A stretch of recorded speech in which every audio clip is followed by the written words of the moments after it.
Welcome to Adam. सो आज हम लोग देखने वाले हैं क्लासिफिकेशन ऑफ कार्बन स्टील। ये क्लासिफिकेशन जो हम लोग देखने वाले हैं it is based on the carbon percentage which the steel contents. आप इसे अलॉय स्टील के बेसिस पे भी लाइक क्लासीफाई कर सकते हो, like spring steel and different types of higher speeds alloy steels and different. But ये क्लासिफिकेशन हम करेंगे based on the carbon percentage which the steel has. So first हमारे पास है low carbon steel. So low carbon steel में जो carbon percentage होगा वो हमारे पास होगा 0.05 से 0.3% तक। ये आपको याद रखना है कि जो परसेंटेज हो गए वो इनमें कैसे होंगे। सो 0.05 टू 0.3 अगर कार्बन परसेंटेज है किसी भी स्टील में, so that is a low carbon steel. So जो लो कार्बन स्टील की प्रॉपर्टीज होती है उनमें एक प्रॉपर्टीज आपको दिख जाएगी कि they have low tensile strength, soft, malleable and ductile. जो सॉफ्ट और मेलिएबल का आपको मतलब तो पता ही होगा कि मेलिएबल का मतलब जो होता है कि it is easy to change the shape of the metal. So basically it is easy to make thin sheets out of the metal. जो आपका मेटल ज़्यादा मेलिएबल होगा उसे उसका जो शेप है आप इजीली चेंज कर पाओगे। जैसे कि आपका लो कार्बन स्टील हो गया, वो सॉफ्ट होगा और उसका शेप जो है इजीली चेंज कर पाओगे, और डक्टाइल होगा। सो डक्टाइल मतलब जो प्लास्टिक डिफॉर्मेशन होगा उसमें ज़्यादा होगा। अगर आपका मेटल लाइक ब्रिटल है, सो ब्रिटल का मतलब होता है कि उनमें प्लास्टिक डिफॉर्मेशन नहीं है, वो सीधा फेल कर जाएगा। और जो डक्टाइल मटेरियल्स होते हैं उनमें प्लास्टिक डिफॉर्मेशन भी होता है। सो ये जो हमारे लो कार्बन स्टील होंगे वो डक्टाइल होंगे। उसके बाद it is very easy to machine and weld. So machining और वेल्डिंग जो होती है वो लो कार्बन स्टील की इजी होती है। आप आगे देखोगे कि हाई कार्बन स्टील में it is not easy. It's surface hardness can be increase by a process known as carburizing. So ये जो आप like different types of heat treatment होता है, so one of them is the carburising, जिसकी वजह से आप जो है वो हार्डनेस जो है किसी भी मेटल की वो इंक्रीज कर सकते हो। सो लो कार्बन स्टील में जैसे हमने देखा कि इट इज सॉफ्ट। सो अगर आपको जो मेटल है वो सॉफ्ट नहीं चाहिए, आपको हार्ड मेटल चाहिए, अगर आपका जो एप्लीकेशन है वो ऐसा है कि आपको हार्ड मेटल की ज़रूरत है, सो आप इस कार्बोराइजिंग से उसकी स्ट्रेंथ और उसकी हार्डनेस बढ़ा सकते हो। कार्बोराइजिंग का मतलब होता है कि आप मेटल को एक टेम्परेचर तक हीट करो और उसे किसी भी कार्बन सोर्स के पास छोड़ दो, लाइक चारकोल हो सकता है या कुछ हो सकता है, जिसकी वजह से जो मेटल है वो कार्बन एब्जॉर्ब कर लेगा, और जो कार्बन एब्जॉर्ब करने के बाद उसकी हार्डनेस जो है वो बढ़ जाएगी। So carburizing is the heat treatment process जिसकी वजह से इसकी हार्डनेस बढ़ जाएगी। It is the least expensive of all steels. ये भी आपको याद रखना है कि it is least expensive of the all the steels. Low carbon steels are used to manufacture a variety of industrial products including nuts, bolts, nails, screws, washers and fencing wires.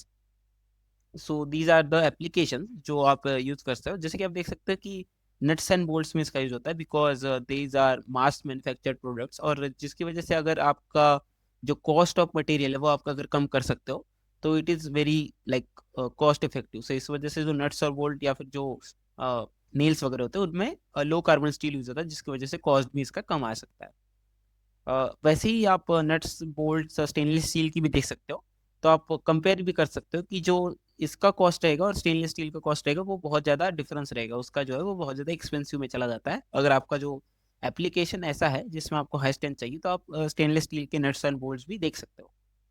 Next हमारे पास आता है medium carbon steel. सो जैसे कि आप देख रहे होंगे यहाँ पे कि यहाँ पे था हमारे पास 0.05 टू 0.3, वही हमारे पास मीडियम कार्बन स्टील में होगा 0.3 to 0.6% of carbon. It is less ductile but stronger than low carbon steel and has a higher resistance to wear. So wear resistance जैसे जैसे आप लो कार्बन से हाई कार्बन में जाओगे वियर रेजिस्टेंस आपका बढ़ जाएगा। So wear resistance, so carbon percentage जैसे जैसे आपका इंक्रीज होगा आपका जो वियर रेजिस्टेंस है, वियर वियर रेजिस्टेंस जो है वो इंक्रीज करता जाएगा। वही आपकी जो डक्टिलिटी वो कम कम होती जाएगी। जैसे कि आप आगे देखोगे it is less ductile but stronger than low carbon steel and has high resistance to wear. So ductility क्या हो गई, कम होगी हमारी। Heat treatment can be use to increase strength. जैसे कि हमने यहाँ पे कार्बोराइजिंग का यूज किया था, वही आपको मीडियम कार्बन स्टील में क्वेंचिंग वगैरह का या फिर एनोड नॉर्मलाइजिंग का यूज करके जो इसकी स्ट्रेंथ है वो बढ़ा सकते हो। The conventional heat treatment cycle involve austenitizing, quenching and tempering. So austenitizing एक आपका हीट ट्रीटमेंट होता है जिसमें आप जो मटेरियल का क्रिस्टल स्ट्रक्चर है वो चेंज करते हो ऑस्टेनाइट में। ऑस्टेनाइट में क्रिस्टल स्ट्रक्चर चेंज करने का क्या मतलब हुआ कि जो मटेरियल है वो हमारा वो ज़्यादा मैलिएबल बन जाता है उससे। सो ये हमारा जो साइकिल है वो कैसे चलेगा, ऑस्टेनाइजिंग से आप पहले मैलिएबल बनाओगे एंड क्वेंचिंग से उसे हार्ड बनाओगे। So quenching is heating of material up to a certain temperature and then quickly cooling. So quenching और जो आपका नॉर्मलाइजिंग है उसमें यही फर्क है कि नॉर्मलाइजिंग में आप उसे रूम टेम्परेचर पे कूल करते हो और क्वेंचिंग में उसे आप फास्ट कूल करते हो। फास्ट कूल का मतलब आप उसे पानी में डाल सकते हो या फिर ऑयल में डाल सकते हो, ऑयल बाथ या water bath.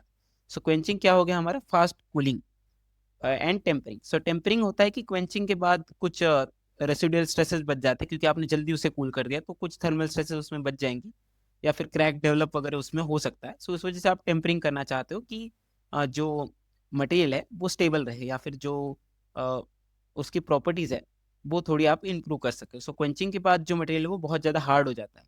So hard material को थोड़ा हमें लाइक डक्टाइल बनाने के लिए हम टेम्परिंग का यूज़ कर सकते हैं। उससे जो हार्डनेस है वो थोड़ी कम हो जाएगी, लेकिन मटेरियल जो है वो डक्टाइल बन जाएगा।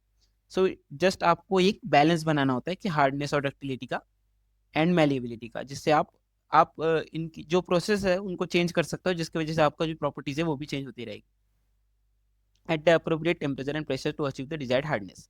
आपको जो भी हार्डनेस चाहिए वो आप उससे लाइक अकॉर्डिंग टू प्रोसेस आप जो यूज कर रहे हो उसकी वजह से आप लाइक हार्डनेस अचीव कर सकते हो। Due to the material's low hardenability, only thin sections can be heat treated at extremely high quench rates. जो मटेरियल्स की जो हार्डनेबिलिटी रहती है, क्योंकि लो हार्डनेबिलिटी रहती है, सो जो आप बड़े जो पीसेस है उससे आप लाइक ये नहीं कर सकते, कूल नहीं कर सकते। Thin sections can be heat treated at extremely high quench rates. It is used for large components such as forging, shafts, gear axles, connecting rods, crankshaft, railway tracks, wheels, and other machine parts that required a good balance of strength and toughness. ये आपको याद रखना है कि जो हमारा पहला like low carbon steel था उसका यूज कहाँ पे हो रहा है, और जो हमारा मीडियम कार्बन स्टील है उसका यूज कहाँ पे हो रहा है। सो यूज इसलिए यहाँ पे लाइक हमें दिखाई दे रहा है क्योंकि जो प्रॉपर्टीज है of medium carbon still it is better than the low carbon steel. जैसे कि आप देख सकते होंगे कि द लो का जो हमारा मीडियम कार्बन स्टील है उसमें जो हमारा स्ट्रेंथ है वो थोड़ा ज़्यादा है। It is ductile but stronger than the like low carbon steel. So जो स्ट्रेंथ है उसकी ज़्यादा है। सो स्ट्रेंथ एंड टफनेस जो हमने लाइक डक्टिलिटी की भी बात की, जिससे हम लाइक हीट ट्रीटमेंट से हम इसे यूज़ कर सकते हैं, हीट ट्रीटमेंट का यूज़ कर सकते हैं डक्टिलिटी बढ़ाने के लिए। सो टफनेस और स्ट्रेंथ का, जैसे हमने लो carbon steel is more tougher क्योंकि ये ज़्यादा डक्टाइल है बट स्ट्रेंथ उसकी कम है। सो जो बैलेंस बनता है स्ट्रेंथ और टफनेस का वो मीडियम कार्बन स्टील में ठीक ठाक बन जाता है, क्योंकि उसकी स्ट्रेंथ भी ठीक ठाक है और टफनेस भी ठीक ठाक है। लेकिन टफनेस इससे ज्यादा किसकी होगी, लो कार्बन स्टील की, क्योंकि इसमें डक्टिलिटी ज्यादा है। जिसमें डक्टिलिटी ज्यादा होती है उसमें टफनेस लाइक ज्यादा ही होती है। टफनेस इज बेसिकली कि आप कितना एनर्जी ऑब्जर्व कर पाते हो बिफोर फेलियर। जो ज्यादा डक्टाइल मटेरियल रहेगा वो ज्यादा एनर्जी ऑब्जर्व कर पाएगा। So it is a good balance of strength and toughness. Next is the high carbon steel. So high carbon steel varies, like the carbon content varies from 0.6 to 1.7 percentage.